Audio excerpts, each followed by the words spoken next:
आप देख रहे हैं यूनिवर्सल न्यूज टुडे। ये जो पब्लिक है ये सब जानती है, पब्लिक है।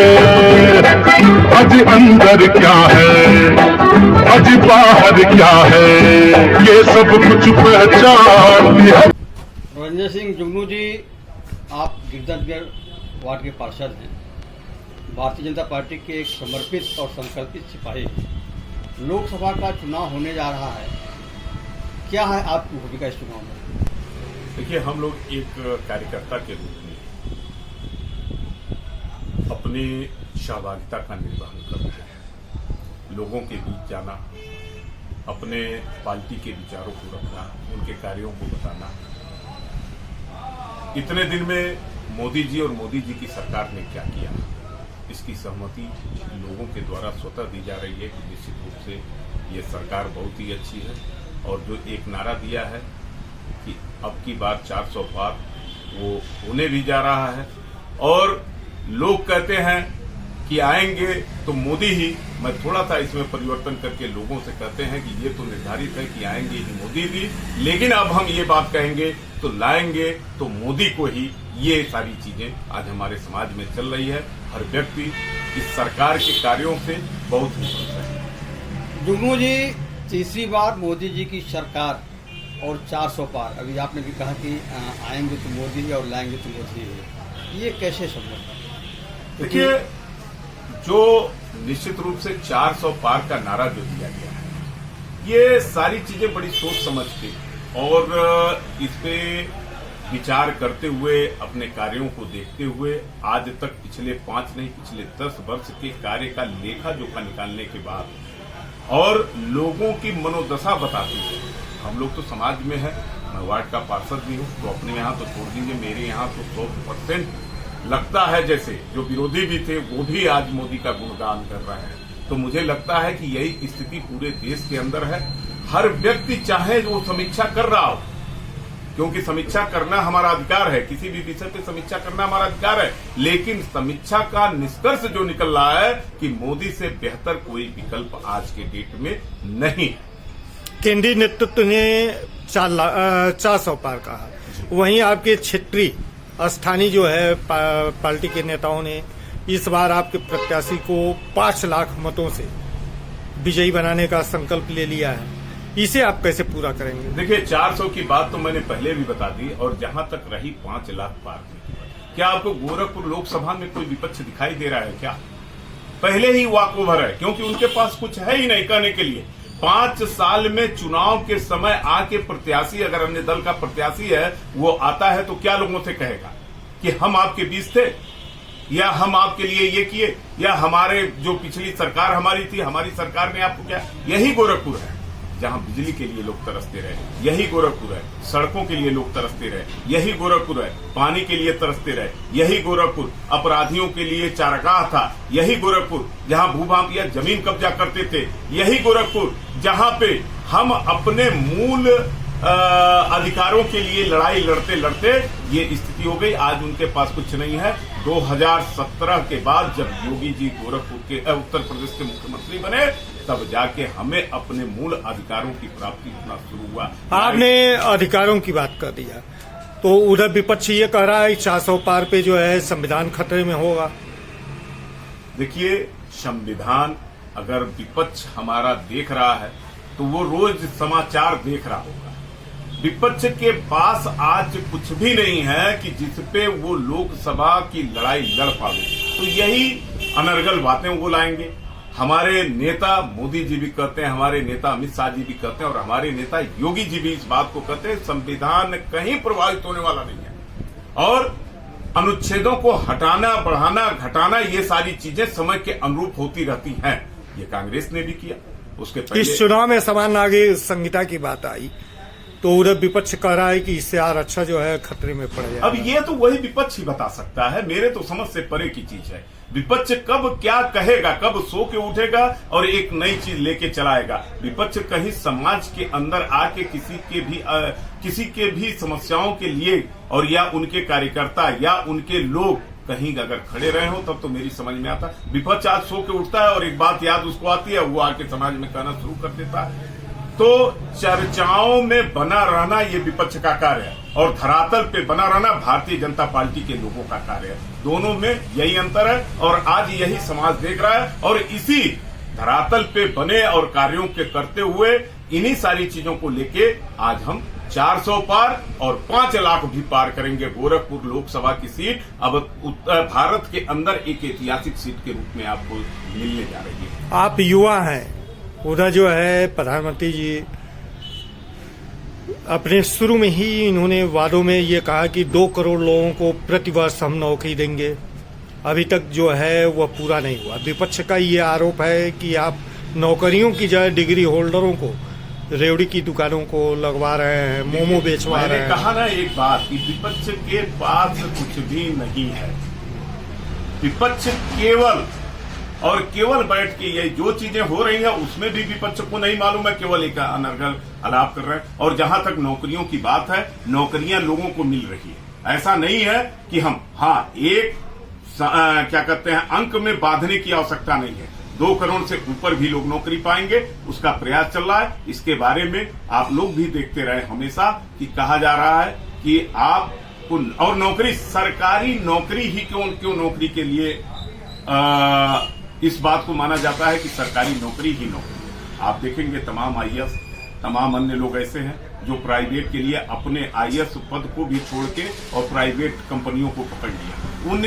जिनके अंदर जो कला है वो उभर के किसी भी क्षेत्र में जा सकती है। जरूरी नहीं है कि सरकारी नौकरी। और निश्चित रूप से जो प्रधानमंत्री जी ने कहा है तो कुछ सोच के ही कहा होगा और उसको पूरा करने का भी उनमें मादा है। जुगनू जी, आपके वार्ड में कुल कितने बूथ हैं और कितने मतदाता हैं? हमारे यहाँ 14,500 मतदाता है और 12 बूथ है। कितने मतदाताओं को आप अपने मतलब भाजपा के पक्ष में मतदान करने के लिए? देखिए, यहाँ हमारे जितने वोट पड़ेंगे उसमें 80% से ऊपर मत भारतीय जनता पार्टी को जाएगा। पिछले वर्ष नगर निगम चुनाव का जब मतदान हुआ था उस समय भी यही मौसम था, तेज धूप, लू, और वही मौसम इस बार भी है। और मौसम के कारण भी हो सकता है पिछली बार जो है आपने देखा कि मतदान का प्रतिशत गिर गया था। इस बार इसको कैसे आप लोग संभालेंगे? देखिए, मतदान के प्रतिशत गिरने को ही देख के हम अपनी रणनीति, जिस तरह से चुनाव से संबंधित सारी रणनीति बन रही है, उसमें एक महत्वपूर्ण रणनीति है कि हम वोटरों को बाहर कैसे निकालें। इसके लिए केवल संगठन पार्टियां ही नहीं, प्रशासनिक मशीनरियां भी लगी हैं कि सबको जागृत कर रही हैं, बता रही हैं। शासन के द्वारा भी इस पे कार्य किया जा रहा है और संगठन के लोग और खास करके भारतीय जनता पार्टी के कार्यकर्ता अगर किसी के घर जा रहे हैं, किसी के दरवाजे पे जा रहे हैं, जनसंपर्क कर रहे हैं, उसमें एक महत्वपूर्ण चीज ये कह रहे हैं कि आप निकल के 1 तारीख को यहाँ पे वोट 100% वोट कराने की व्यवस्था के लिए हम लोग लगे हैं। इस पे विचार विमर्श भी चल रहा है, बैठक भी हो गई है लोगों के घर घर तक पहुंच के, और एक टीम हमारी जो बन रही है, खास करके मैं अपने वार्ड की बात कर रहा हूं कि प्रत्येक बूथ पे जो पन्ना प्रमुख लगे हुए हैं, जो बूथ अध्यक्ष लगे हैं, उनके अलावा एक ऐसी टीम बनाई जा रही है 5-7 लोगों की कि जो वो एक बूथ के क्षेत्र में प्रत्येक घर जाके वोट, इस तरह तो जा ही रहे हैं, लेकिन वोट के दिन प्रत्येक घर को टच करेंगे कि आपके यहाँ का वोट पड़ गया या नहीं पड़ा, नहीं पड़ा तो किस कारण नहीं पड़ा, उस समस्या, अगर कोई समस्या, उस समस्या का निदान ये मैं अपने वार्ड में स्पेशली विशेष रूप से करा रहा हूं कि प्रत्येक घर से वोट निकले और 100% मतदान हो। क्या अपील करेंगे आप अपने वार्ड की जनता से? मैं अपने वार्ड की जनता से, जनता जनार्दन से हाथ जोड़ के अपील करना चाहता हूं कि 1 तारीख को वो सुबह घर से निकल के और पहले मतदान करें, फिर जलपान करें, क्योंकि एक ही मत हमारे देश की नई परिकल्पना पे आधारित सरकार बनाने की आवश्यकता है। और ये तभी निश्चय होगा जब हम वोट देंगे, और वोट भारतीय जनता पार्टी के पक्ष में करें। आपका एक बटन दबते ही और एक सीट निकलते ही एक अच्छे सरकार की स्थापना करेगी, ये सोच के भारतीय जनता पार्टी के पक्ष में वोट करें। भाजपा ने जैसे गोरखपुर में अभिनेता को यहाँ प्रत्याशी बनाया और सांसद बने, वो यहाँ की जनता ने विरासत में दे दिया। उसके बाद दोबारा उनको प्रत्याशी बनाया गया। उसी तरह इंडी गठबंधन ने अभिनेत्री यहाँ वो दिया और उधर उसने जातिगत कार्ड को भी खेला है निषाद। इसको आप कैसे देखते हैं? देखिए, गोरखपुर की जनता उस अभिनेत्री को देख चुकी, मेयर के चुनाव में देख चुकी, विधानसभा के चुनाव में देख चुकी और अब लोकसभा के चुनाव। देखिए, अखिलेश यादव जी के पास गोरखपुर में ऐसा कोई प्रत्याशी ही नहीं जो भारतीय जनता पार्टी के विरुद्ध में गोरखपुर लोकसभा से चुनाव लड़ सके। आप समाजवादी पार्टी ने पहले ही वॉक ओवर गोरखपुर को दे दिया। उस प्रत्याशी को मैदान में लाया जो पहले पैर तोड़वा के नाटक किया, फिर हार्ट अटैक का नाटक किया। जनता समझ रही है, जनता देख रही है और जनता आज से नहीं, आजादी के बाद से गोरखपुर की जनता ने इस राजनीति को देखा है। पहले क्या था, बीच में क्या हुआ और अब क्या हो रहा है। तो जनता समझ चुकी है। जनता को समझाने की आवश्यकता नहीं है, जनता को बताने की आवश्यकता नहीं है कि कौन प्रत्याशी आपके बीच का है, कौन प्रत्याशी बीच में उसमें बरसात की तरह आ रहा है और फिर चला जा रहा है। उधर जो है निषादों में चर्चा है कि आपके इंडी गठबंधन के घटक जो है, जो वादे किए थे निषाद आरक्षण को लेकर, वह पूरा नहीं हुआ। डबल इंजन की सरकार। भारतीय जनता पार्टी से अच्छा सुविचिंतक निषाद का कोई हो ही नहीं सकता। निषाद समाज की हर समस्याओं के लिए लड़ाई लड़ने वाला अगर कोई है तो भारतीय जनता पार्टी। रही प्रभु श्री राम जब वनवास जा रहे थे तो उनकी नैया पार कराने के लिए उनके नाव में बैठ के ले जाने वाले निषाद राज थे।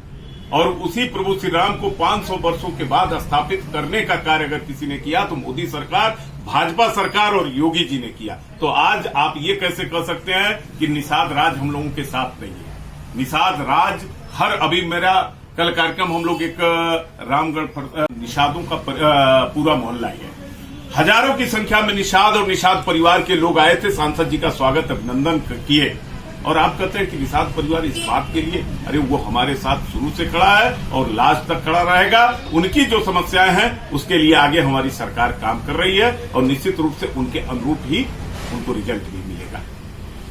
महानगर की जनता का यह भी मानना है कि जब मुख्यमंत्री जी आते हैं तो सांसद जी आधे घंटे पहले आ जाते हैं, वो आ जाते हैं तो यह भी पीछे से निकल लेते हैं। नहीं, ये मानना किसका है? और सांसद जी रहते कहाँ? महानगर की जनता का। नहीं, ये जनता तो हमेशा सांसद जी को अपने बीच में पाती है। और ये कौन से जहाज से आते हैं कि उनके आधे घंटे पहले आ जाते हैं, कौन सी ट्रेन से आते हैं कि उनके आधे घंटे पहले आ जाते हैं, कौन सी जहाज होती है कि माननीय मुख्यमंत्री जी यहाँ से जाते हैं तो उनके पीछे चले आधे घंटे बाद चले जाते हैं।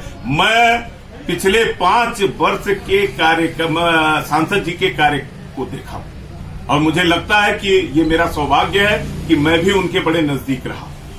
5 वर्ष के अंदर जब भी किसी अपने जनता के सुख दुख में वो हमेशा खड़े रहे, कभी किसी की आवश्यकता पे वो हमेशा खड़े रहे। और मेरा मानना है कि प्रतिनिधि, अगर मैं एक छोटे से वार्ड की मैं बात कर रहा हूं कि जहां का मैं प्रतिनिधित्व करता हूं, पार्षद हूं, 1600 गलियां मेरे वार्ड में हैं और एक गली में अगर एक दिन समय दिया जाए तो 7 साल लग जाएगा, जबकि हमारा कार्यकाल 5 साल का है। फिर भी इसके बाद जब सांसद जी यहां से पिछली बार प्रत्याशी हुए तो लोगों ने कहा कि स्टार ड्रम है, स्टार हैं, चुनाव आएंगे, लड़ेंगे, जीतेंगे और उसके बाद चले जाएंगे। लेकिन उन्होंने सबको दिखाया कि हमारा जो कर्तव्य है, चूंकि ये सीट परम पूज्य योगी आदित्यनाथ जी महाराज जी कर्मशील व्यक्ति हैं, कर्मठी व्यक्ति हैं, कार्यों के बदौलत जन नेता आज बने हुए, जनता के नेता हैं। और उनके उत्तराधिकारी के रूप में इस लोकसभा में रवि किशन जी आए थे और रवि किशन जी उसी पद चिन्ह पे चलते हुए अपने कार्यकर्ता, अपनी जनता, अपने लोगों के बीच लगातार 5 साल रहे। कहीं इसमें कोई नहीं, आप देखते रहे होंगे फेसबुक का एक ऐसा माध्यम है जिससे दिखता है, ट्विटर एक ऐसा माध्यम है जिससे दिखता है, समाचार पत्र एक ऐसा माध्यम है जिससे समाज के अंदर आप कर क्या रहे हैं ये सारी चीजें आती है। और लगातार हमें लगता है कि उत्तर प्रदेश में 2-3 ही सांसद ऐसे होंगे जो लगातार पेपर के माध्यम से, न्यूज के माध्यम से, समाचार पत्रों के माध्यम से, ट्विटर और फेसबुक के माध्यम से समाज में दिख रहे हैं। उसमें 1 नंबर पे रवि किशन जी आते हैं। धन्यवाद।